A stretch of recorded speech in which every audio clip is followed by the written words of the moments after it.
Bonjour à tous, on est le mercredi 10 juin 2026 et notre cher ami, notre frère Matthew Ho est avec nous. Bienvenue à nouveau, Matt. Salut Nima, merci de m'avoir invité à nouveau. Matt, j'aimerais commencer par les attaques entre les deux, les États-Unis et l'Iran. Après ce qui s'est passé entre l'Iran et Israël, Israël qui a frappé le Liban, l'Iran qui a riposté contre Israël, œil pour œil, puis les États-Unis qui sont intervenus en disant qu'un hélicoptère Apache avait été abattu par un drone. Les deux pilotes sont vivants, ils n'ont eu aucun problème, aucune blessure. Quelle est selon toi ta lecture de cette folie qu'on a vue hier soir?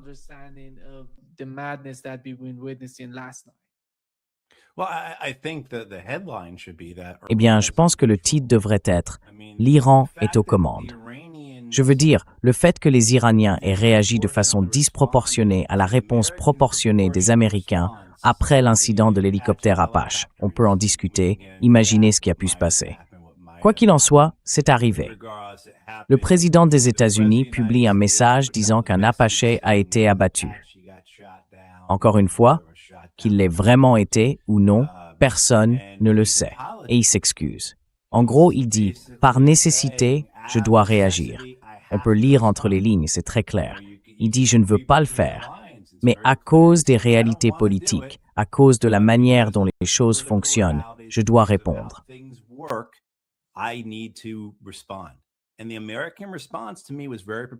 Et la réponse américaine, à mes yeux, a été très proportionnée.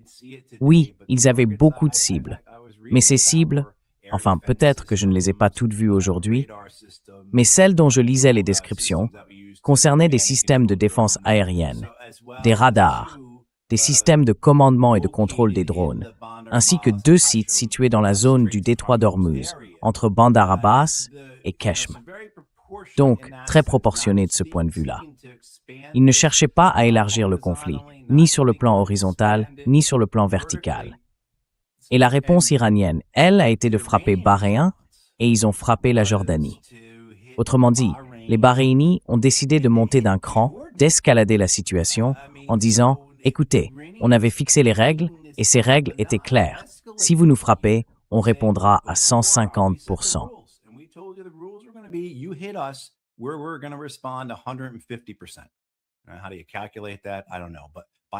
Comment tu calcules ça? J'en sais rien. Mais en élargissant ça à la Jordanie et en visant une base de F-35 là-bas, tu vois bien que les Iraniens montent d'un cran. Ils réagissent de façon plus musclée que les Américains. Et qu'est-ce que les Américains ont fait? Rien du tout. Alors, Donald Trump a dit plus tôt dans la journée qu'il allait lancer d'autres attaques. Oui, enfin, qui sait, hein? Mais ce qu'on voit, c'est que les Iraniens, eux, fixent les règles du jeu. Ce sont eux qui dictent les conditions de ce cessez-le-feu brûlant. Et c'est un peu la même chose qu'il y a une semaine, quand après un accrochage où les Iraniens ont abattu un drone américain, les Américains ont détruit des vedettes iraniennes. Je ne suis même plus sûr de l'ordre dans lequel tout ça s'est passé.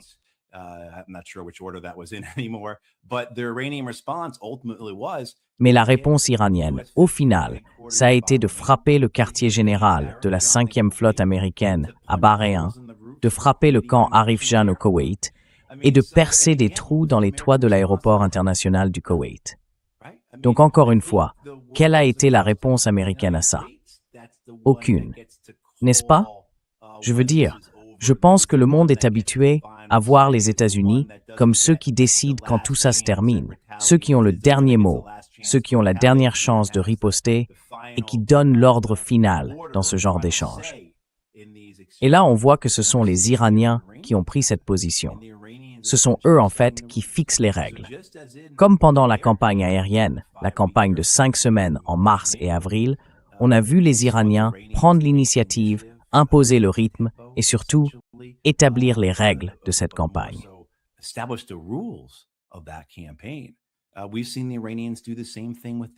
On a vu les Iraniens faire la même chose avec ce cessez-le-feu. Donc vous voyez, encore un autre exemple du président des États-Unis complètement coincé. C'est lui qui a lancé cette guerre. Une guerre qu'il ne peut pas gagner. et une guerre dont il ne peut pas non plus sortir, ni par un accord, parce qu'il ne peut pas faire ses concessions politiques. Il n'a tout simplement pas la marge politique pour le faire ici, aux États-Unis. Et en même temps, il ne peut pas non plus s'éclipser discrètement. Les Américains ne peuvent pas partir en douce ou déclarer la victoire et rentrer chez eux, parce que les Israéliens ne les laisseront pas faire. Vous voyez ce que je veux dire? Donc, le président américain se retrouve dans une situation où il est bloqué. Et ce n'est pas seulement une impasse dont il ne peut pas sortir, c'est comme je l'appelle une impasse totale.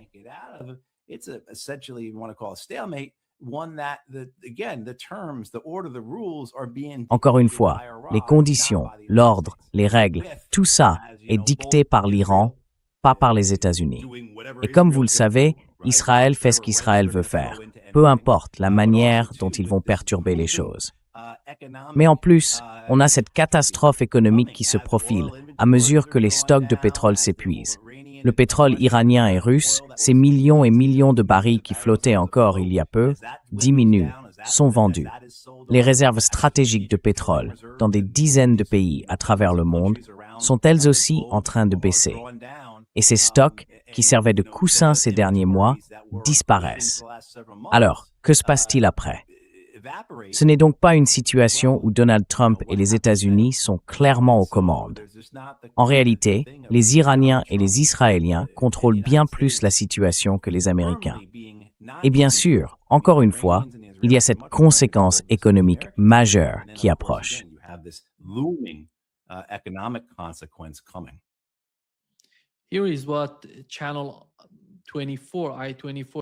Voici ce qu'a rapporté la chaîne 24, I-24 en Israël. Les États-Unis se prépareraient à une vague plus large de frappes contre des cibles iraniennes dans les prochaines heures. Et imaginez un peu ce qui s'est passé. Tout a commencé avec l'attaque contre Beyrouth, contre Dahia. L'attaque israélienne qui n'a en réalité rien accompli. Quand on regarde les faits, ils ont bombardé un bâtiment vide. Rien. Ils ont tué des civils. 4-5 civils. 5 victimes au total. 2 ont été tués, 3 ont été blessés. Mais aucun d'entre eux n'était un commandant ou un membre des forces du Hezbollah.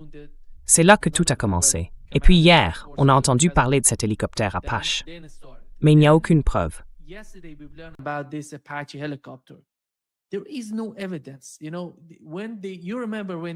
Tu te souviens quand ils parlaient de cette mission de sauvetage dans le sud d'Ispahan? Ils disaient qu'il y avait un pilote, un colonel, un pilote là-bas, et qu'il fallait le sauver, qu'ils allaient y aller. C'est entre le Khouzistan et 2 autres provinces, dans une autre partie de l'Iran. Ensuite, ils sont allés dans le sud d'Ispahan, et personne n'a jamais vu ce type qu'ils auraient soi-disant secouru. Et ces 2 pilotes, dont Donald Trump parlait hier, en disant qu'ils sont vivants, qu'il ne leur est rien arrivé, rien du tout. Il n'y a aucune image, aucune photo, rien qui montre que cet hélicoptère Apache a été détruit ou qu'il a disparu d'une manière ou d'une autre. Qu'est-ce qu'on sait vraiment de tout ça? Quelle est ta compréhension de cette histoire?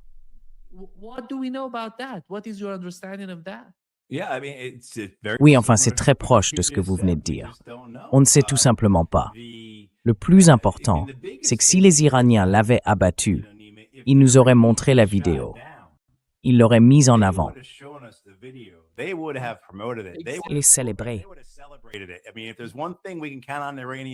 Je veux dire, s'il y a bien une chose sur laquelle on peut compter avec les Iraniens, c'est que s'ils frappent un avion américain, ils vont le revendiquer. Et s'ils ont des preuves, ils vont les publier sur Twitter. Or, les Iraniens ne l'ont pas fait. En fait, ils ont même dit « non, c'est pas nous ». En gros, ils ont ajouté que les Américains devraient faire plus attention quand ils font voler leurs avions dans la région. Arakchi a parlé d'une erreur humaine. Donc, c'est possible que l'appareil ait été abattu. Mais c'est plus probable qu'il se soit passé quelque chose d'accidentel, un cas de force majeure, un acte de Dieu, comme on dit. L'avion a peut-être eu une panne mécanique ou il est peut-être entré en collision avec un drone dans le ciel. Ce que j'ai vu, ou plutôt ce que j'ai entendu, c'est qu'il s'agissait d'un drone Shahed.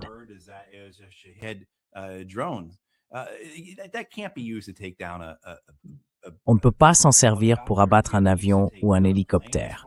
À ma connaissance, ce n'est pas possible, sauf s'ils ont ajouté un nouveau système de guidage. Ces drones-là volent simplement d'un point à un autre. Ce ne sont pas des drones à vue subjective, ceux avec une caméra qu'on peut piloter et diriger vers une cible. Et ce type de drone, oui, peut servir à attaquer des hélicoptères, sans aucun doute. Mais là, il semble que ce soit un drone Shahed. J'ai entendu Donald Trump tout à l'heure dire que la charge explosive n'avait pas explosé. Et c'est logique, parce qu'en vol, la charge n'est sans doute pas armée ou pas dans un état qui lui permettrait de détonner.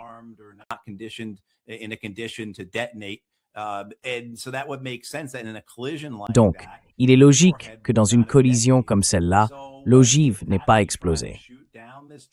Alors, est-ce que l'Apache essayait d'abattre ce drone?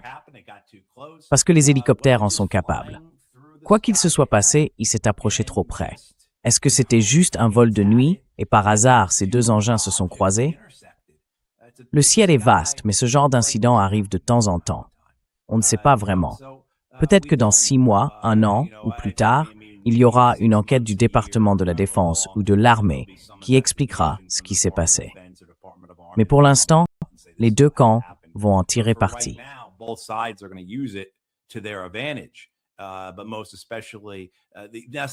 Mais surtout, on ne voit pas les Américains. Enfin, attendez, je retire ça. Je retire parce qu'il y a justement cette idée que les Américains utiliseraient tout ça comme prétexte. Et encore une fois, je reviens à la déclaration de Donald Trump sur Truth Social, où il s'excuse en quelque sorte à l'avance d'avoir à recourir à la force, d'avoir à répondre. Et puis il y a aussi cette phrase qu'il a dite hier, à un moment où il expliquait que ce n'était pas vraiment grave que ce soit abattu. Aujourd'hui, il est un peu plus offensif dans sa manière d'en parler. Il a sans doute été briefé, peut-être recadré là-dessus. Mais hier, sur le moment, il n'avait pas l'air très inquiet, probablement parce qu'il savait que ce n'était pas intentionnel.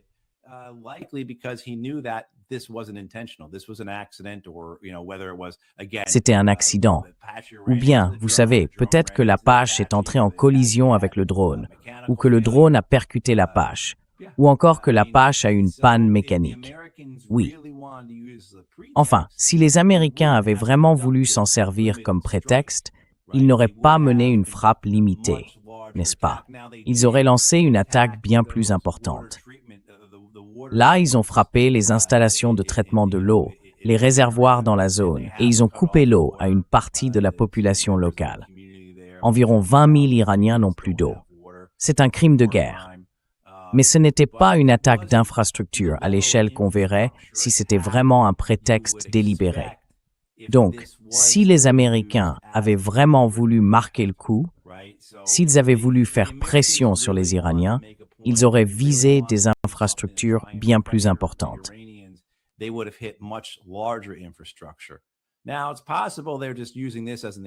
Alors c'est possible qu'ils utilisent simplement ça comme un exemple.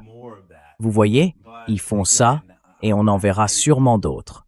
Mais encore une fois, moi, je ne le vois pas.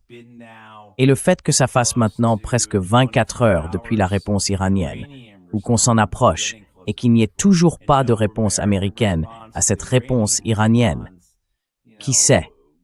Pendant qu'on en parle, tout ce que je dis peut déjà être dépassé par les événements. Mais en même temps, j'ai cette impression, cette conviction que les Américains ne veulent pas relancer cette guerre. Et on l'a vu ces dernières semaines, encore et encore, dans la manière dont ils interagissent avec les Israéliens et dans les échanges dans le Golfe même avec les Iraniens. Encore une fois, les attaques contre le camp Arif Jan, le quartier général de la 5e flotte et l'aéroport international du Koweït.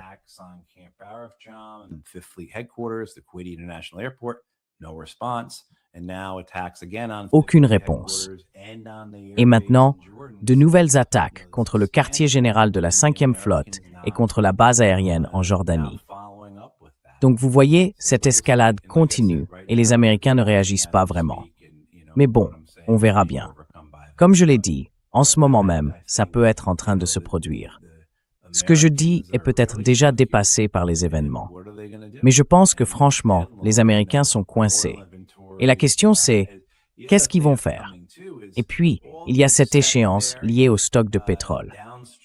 Et un autre point, c'est tout ce qui arrive derrière. Tous ces produits dérivés du pétrole et du gaz, toutes ces matières premières qui viennent du golfe Persique, l'hélium, les engrais, l'aluminium, le cuivre, tout ça, il y a un décalage avant que la pénurie d'approvisionnement ne se fasse sentir sur les marchés, vous voyez?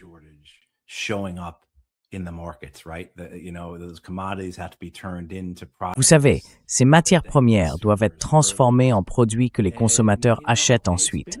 Et bon, ça fait déjà quelques mois maintenant. On va commencer à voir ces pressions inflationnistes se faire sentir. Non? À cause de l'absence de ces produits du golfe Persique, qui sont, vous savez, les dérivés ou les produits en aval, ou peu importe comment on les appelle, du pétrole et du gaz. Donc on va avoir ce double effet.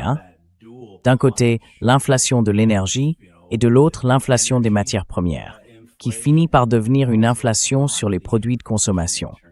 Oui, et ça arrive. Ça arrive vraiment. Et chaque jour, j'ai l'impression que c'est presque exponentiel, vous voyez?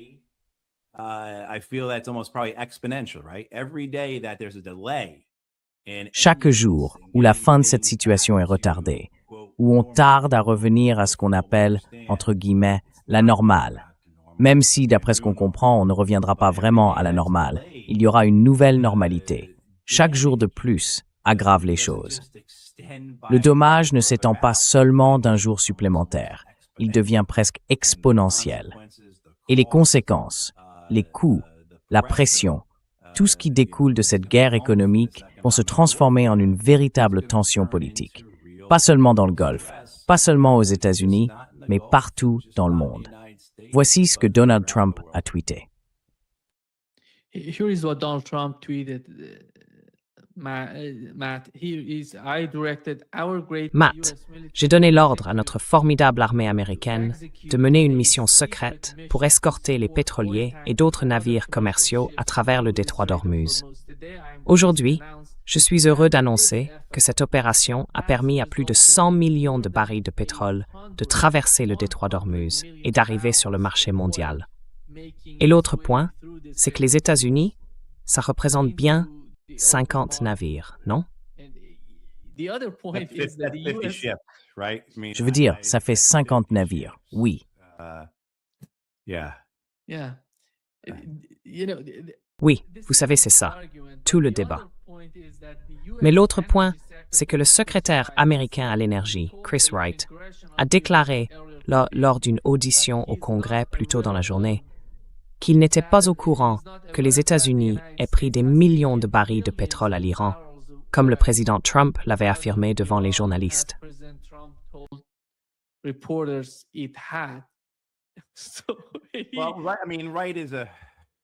Enfin, je veux dire, Wright, Chris Wright, c'est un idiot, faute d'un mot plus compliqué pour le décrire. Moi non plus, je ne lui dirais pas qu'on prépare une opération comme celle-là. Je veux dire, j'imagine bien. OK, seules quelques personnes sont au courant. Est-ce que c'est possible que les États-Unis escortent ces pétroliers à travers les eaux omanaises sans que les Iraniens s'en rendent compte? Peut-être une ou deux fois. Mais je ne vois pas comment ils pourraient faire passer 50 de ces navires, ces VLCC, ces très grands transporteurs de brut, ou peu importe ce que veut dire exactement VLCC, sans être repérés. Franchement, je ne sais pas. À chaque fois qu'on a vu des destroyers américains ou des navires de combat littoraux entrer dans le détroit, la réaction iranienne a été très forte.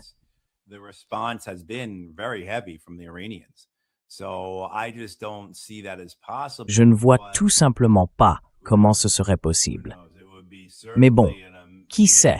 Qui sait? Ce serait sans aucun doute une opération incroyable de la part de la marine américaine.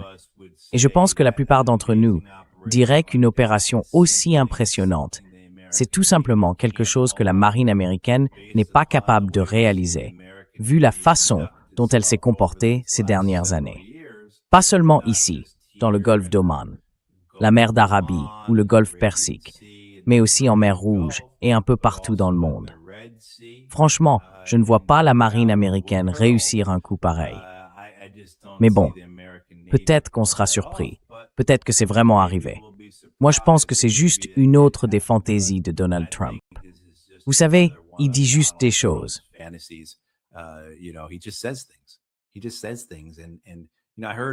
Il dit juste des trucs.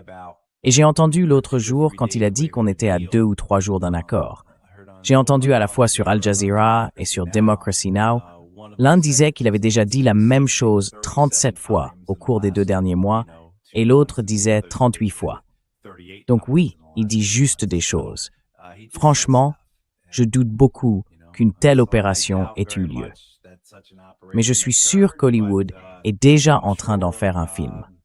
Ce sera une sorte de double programme, comme quand ils voulaient faire un film sur les sauveteurs des 15 pilotes. Michael Bay devait s'en charger, paraît-il. Eh bien, ils feront un autre film sur ce convoi secret, ultra secret, de camions-citernes traversant la nuit.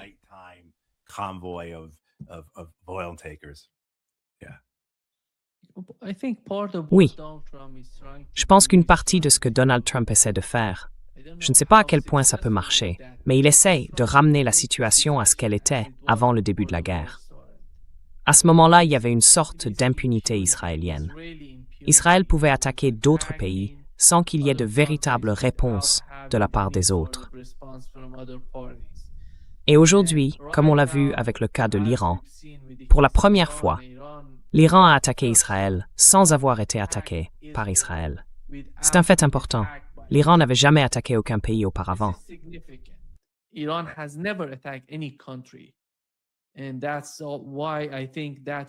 c'est pour ça que je pense que ça montre bien comment l'équation, la stratégie du côté iranien, a changé pendant la guerre. Leur calcul en ce moment, c'est que s'ils attaquent Doha, il n'y a aucune chance qu'on ne réagisse pas. On va forcément répondre à cette attaque. Et on frappera Israël. Il faut comprendre que c'est la nouvelle stratégie des Iraniens. Quant à Donald Trump, je ne vois pas très bien ce qu'il peut faire pour détruire cette stratégie avec cette nouvelle équation. Franchement, je ne vois pas ça arriver. Je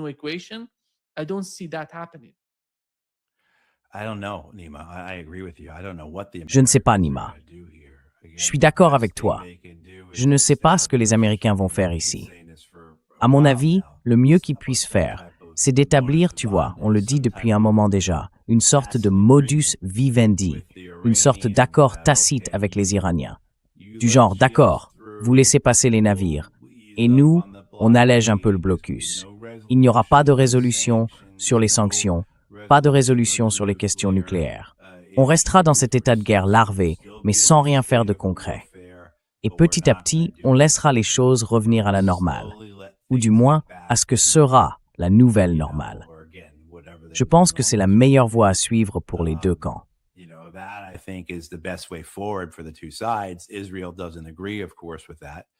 Israël n'est évidemment pas d'accord avec ça. Mais vous avez tout à fait raison. Cette idée que l'Iran fixe les règles du jeu ici, et vous savez, cette idée que l'Iran a clairement établi qu'il offrirait une sorte de parapluie défensif à certaines zones du Liban, reste à voir si cela s'étendra jusqu'au sud du pays. Les Iraniens ont dit que oui. On verra si ça se concrétise. La question c'est, où placent-ils leur seuil? Si par exemple, un char israélien détruit un bâtiment, est-ce que cela déclenchera une réponse iranienne?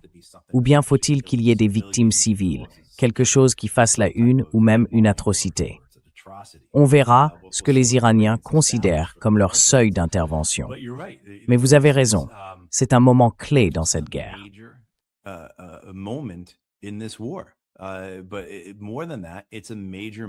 Mais au-delà de ça, c'est un moment majeur pour la région. C'est une forme de dissuasion, si on peut dire. Enfin, c'est un conflit, donc je ne suis pas sûr que le mot dissuasion soit vraiment le bon. Mais c'est, vous savez, un moment important, un épisode où les Iraniens ont, comme vous l'avez dit, accepté d'attaquer Israël pour défendre un autre pays. Maintenant, on verra si les Iraniens vont étendre cela à la Palestine. J'ai vu quelques éléments qui laissent penser qu'ils pourraient le faire, notamment le fait que désormais, tout accord qu'ils souhaitent inclurait Gaza. Est-ce que ce sera vraiment le cas? Honnêtement, je ne pense pas. Je ne crois pas qu'on verra un accord, pas du tout.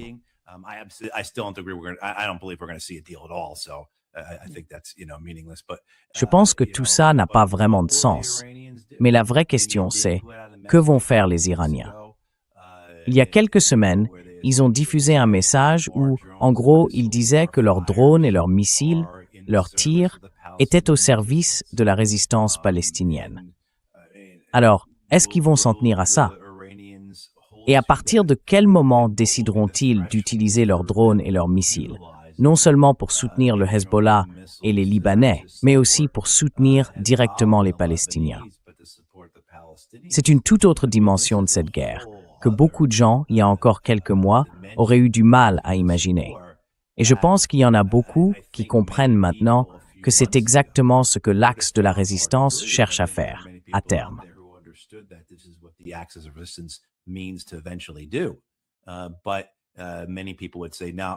Mais beaucoup de gens diraient non, l'Iran n'aura jamais cette capacité.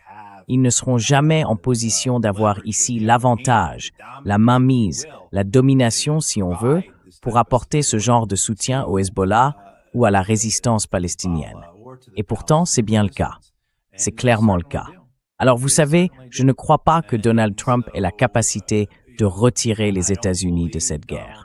Mais on peut très bien imaginer que si les États-Unis étaient un pays avec un gouvernement qui ne soit pas un système de corruption légalisé, alors oui, les États-Unis pourraient se retirer de cette guerre. Et ça obligerait les Israéliens à faire des concessions.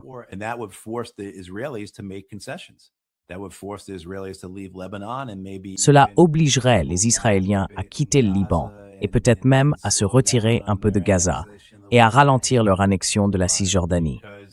Mais comme les États-Unis sont, en quelque sorte, un pays où la corruption politique est légalisée, on ne verra jamais ça arriver, quoi qu'il arrive. Oui, je le dis clairement, parce que la question, c'est de savoir si les États-Unis ou Donald Trump le feraient. Et Donald Trump, s'il y a bien un président qui pourrait le faire, ce serait lui. Barack Obama, Joe Biden, George W. Bush, aucun d'eux n'aurait jamais abandonné Israël. Il n'aurait peut-être pas laissé Israël aller aussi loin que Donald Trump l'a fait. Mais la souplesse de Donald Trump lui permettrait peut-être aussi de retirer son soutien à Israël d'une manière qu'aucun de ses prédécesseurs n'aurait jamais envisagée.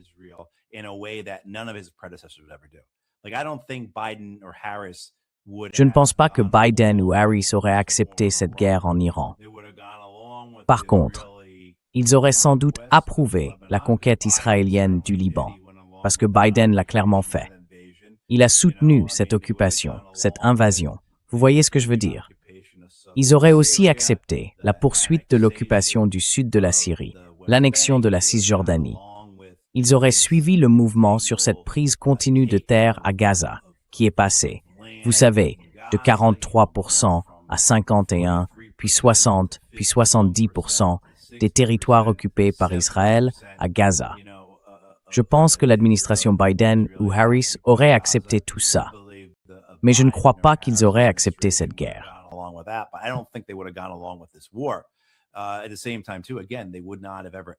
En même temps, ils n'auraient jamais cessé de soutenir Israël. Donc peut-être qu'avec Donald Trump, il y a une possibilité que ça arrive. C'est une possibilité très mince, mais au moins, elle existe. Je ne suis pas sûr de la façon dont les Israéliens le perçoivent. Et puis bien sûr, il faut aussi tenir compte des élections israéliennes qui approchent. Il faut voir à quel point la guerre au Liban est populaire en Israël et à quel point la pression politique sur Benjamin Netanyahou est forte. Une pression encore plus grande que celle qu'il a subie après le 7 octobre, qui s'est produit sous sa responsabilité. La pression politique qu'il subit à propos de ce soi-disant cessez-le-feu au Liban est énorme.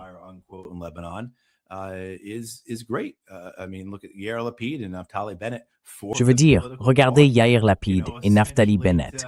Ils ont formé un parti politique, en gros, pour s'opposer au cessez-le-feu au Liban. Et donc, au-delà de sa criminalité et de sa corruption, Benjamin Netanyahou, ces dernières années, n'a pas fait face à autant de résistance politique, à autant d'opposition. Alors, que vont faire les Israéliens? Eh bien, les élections approchent. Netanyahou et son gouvernement ont besoin de rester au pouvoir. Ils veulent cette guerre au Liban, de toute façon. Mais leurs objectifs, sous toutes leurs formes, vont à l'encontre de ce que veut ou de ce dont a besoin le président américain. Ce sont donc des temps à la fois dangereux et intéressant qui s'annonce.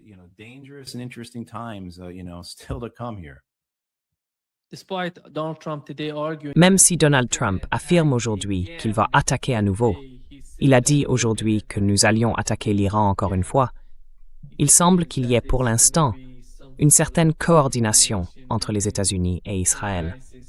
Mais selon les médias israéliens, ce serait uniquement les États-Unis qui mèneraient l'attaque, pas Israël.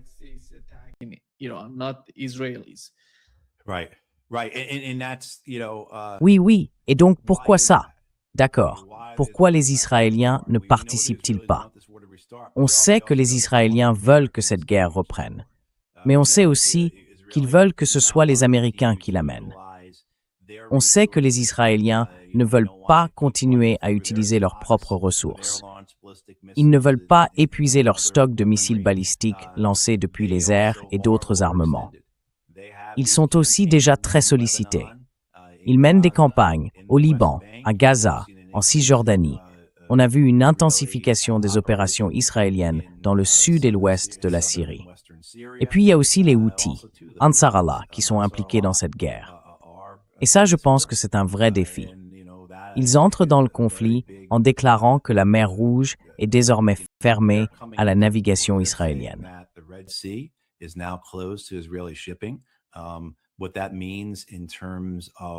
Ce que ça veut dire, c'est comment tout ça impacte le reste du trafic maritime qui passe par la mer Rouge. Et encore une fois, ce trafic-là n'a jamais vraiment repris depuis novembre 2023, ou depuis le moment où les Houthis ont commencé leur campagne pour bloquer les navires israéliens. Donc le commerce maritime dans la mer Rouge ne s'est jamais rétabli. Les Saoudiens exportent environ 7 millions de barils de pétrole par jour depuis leur port sur la mer Rouge. Sur ce total, à peu près 4 millions passent par le détroit de Bab el-Mandeb, au sud de la mer Rouge. Si ce passage est coupé, c'est 4 millions de barils de moins qui arrivent chaque jour sur le marché mondial. Et si les Houthis bloquent tout le trafic dans la mer Rouge, là, on parle de 7 millions de barils en moins.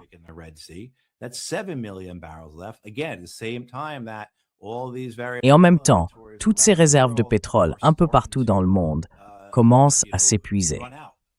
Vous voyez ce que je veux dire?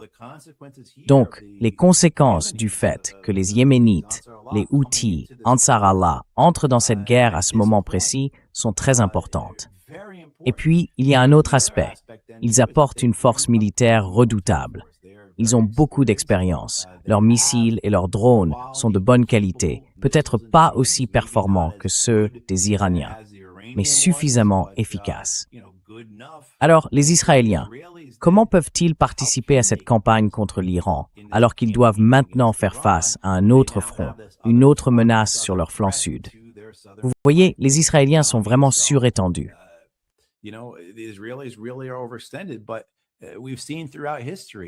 Mais on a vu, tout au long de l'histoire, que quand les ambitions politiques, aussi folles ou fiévreuses soient-elles, prennent le pas sur la réalité militaire, ça finit toujours mal. On l'a vu encore et encore. Alors pourquoi cette fois serait-elle différente?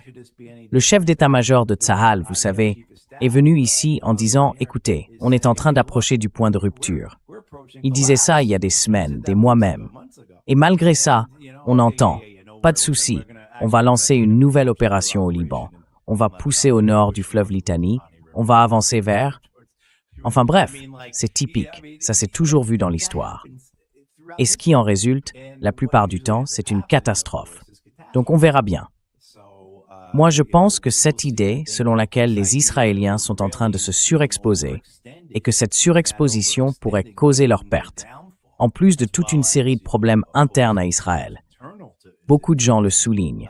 C'est là que le pays doit faire très attention, pour que ce ne soit pas, en quelque sorte, ce qu'il mène à sa fin.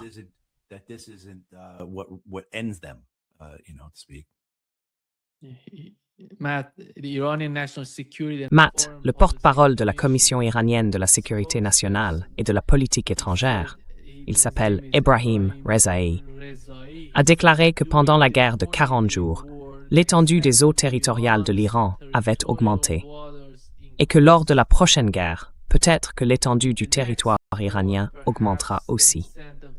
Iran's land will increase. Qu'est-ce qu'il veut dire par là? Ce pourrait être Bahreïn. Bahrain. Tu crois? Ouais.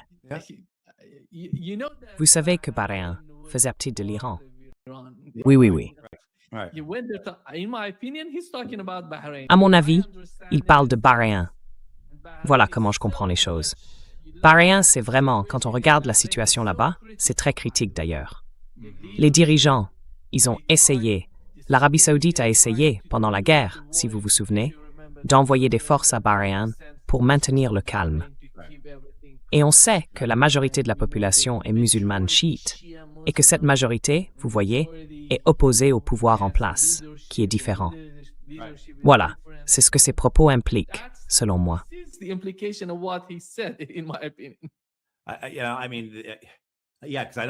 Oui, parce que je ne pense pas qu'il parlait seulement de certaines îles contestées dans le Golfe Persique. Je sais qu'il y a des désaccords entre eux, les Iraniens et les Émiratis, sur la propriété de certaines îles. Et je pense que beaucoup de ces îles sont en gros, enfin ça pourrait être de celles-là aussi. C'est possible, mais je ne crois pas qu'on fasse une déclaration de ce genre juste pour revendiquer quelques rochers perdus au milieu de l'eau. Vous voyez ce que je veux dire? Surtout quand on met ça en parallèle avec son expansion maritime, non? Parce que là, on parle du détroit d'Ormuz. Donc on ne va pas comparer ça à un gros rocher où traînent des mouettes sur lequel on se dispute avec les Émiratis pour savoir à qui il appartient. Vous voyez, je pense qu'il y a des enjeux bien plus sérieux que ça. Mais oui, c'est possible, très possible même.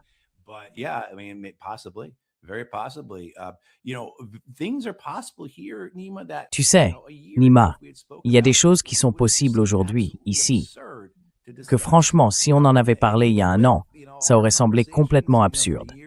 Même avec toutes nos discussions au fil des années sur les limites de la puissance américaine, sur les limites de l'empire américain, sur la réalité changeante d'un monde multipolaire, sur la résistance des Iraniens et de l'Axe, tout ça. Eh bien, beaucoup de ce dont on vient de parler pendant 32 minutes, peut-être un peu plus, aurait paru tout à fait incroyable il y a un an, ou même il y a 6 mois, voire 4 mois. Cette guerre, elle est vraiment transformatrice à bien des égards. Et ce qu'on retient surtout des Iraniens, je crois, c'est leur sincérité, leur volonté d'aller au bout de leur plan, leur compréhension que tout ça, c'est... Sorry for interrupting you. The guy that Désolé de vous interrompre.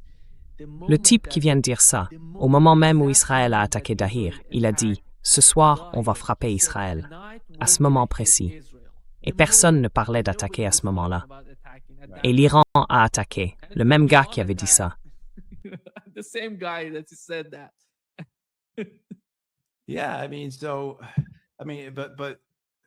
Oui, enfin, je veux dire. Mais alors, comment on en arrive là? Et qu'est-ce qui va se passer entre maintenant et la mise en place ou la formalisation du nouvel ordre qui est en train d'émerger au Moyen-Orient? Ce pont sur lequel on se trouve aujourd'hui, en train de passer de l'ancien ordre impérial américain au Moyen-Orient vers quelque chose de nouveau, à quoi ressemble le reste du chemin? Parce que je pense qu'on commence à mieux voir les contours de ce nouvel ordre avec des blocs différents dans la région et une présence américaine qui clairement se réduit fortement. Mais à quoi ça ressemble vraiment, dans le détail en couleur, on ne peut pas encore le dire. Et pour y arriver, qu'est-ce qu'on va traverser? Qu'est-ce qu'on va voir? Qu'est-ce qu'on va vivre? Moi, je pense qu'il y a encore beaucoup de dangers à venir. Parce que, franchement, si tout le monde, et je n'ai vu personne contester cette lecture, a raison, les prochains mois vont nous plonger dans une économie mondiale très dystopique.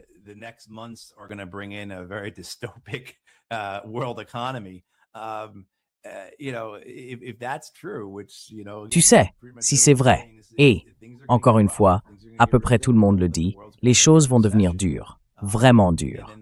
Le monde va entrer en récession, et avec ça viendront toutes les pressions, toute la réalité du fait que le président américain doit agir.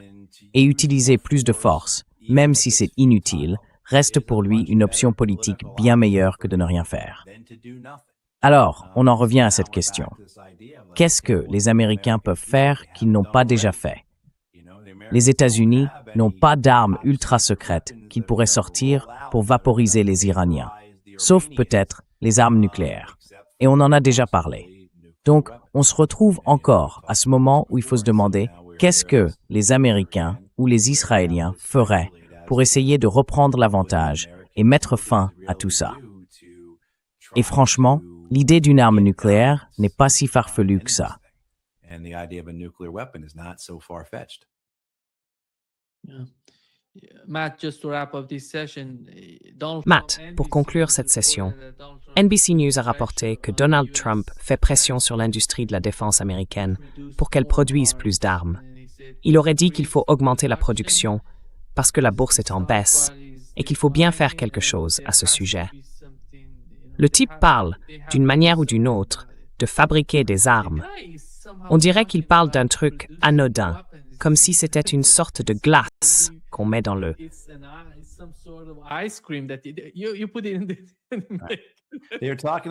Tu parles de cette histoire, il y a environ un mois, où ils auraient approché Ford et General Motors, enfin les constructeurs automobiles américains, et peut-être même d'autres secteurs aussi, pour leur demander de produire des armes. Il semble qu'il ait demandé à Ford, le constructeur bien sûr, de participer à la production. Mais ça ne va pas se faire du jour au lendemain. Ça ne se fera pas pendant sa présidence. Peut-être plus tard, peut-être à long terme, mais...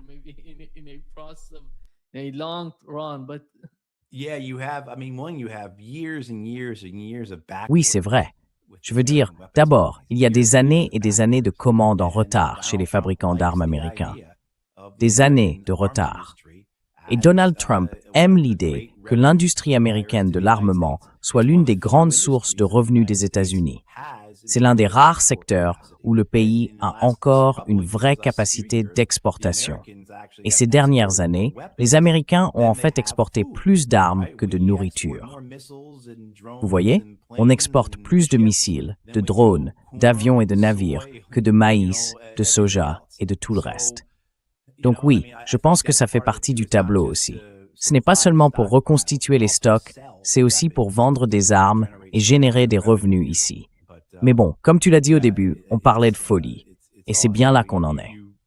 En tout cas, merci Nima d'avoir ajusté ton emploi du temps et ton temps aujourd'hui. Merci beaucoup d'être avec nous aujourd'hui. D'accord, passez une bonne journée. Merci, à très bientôt.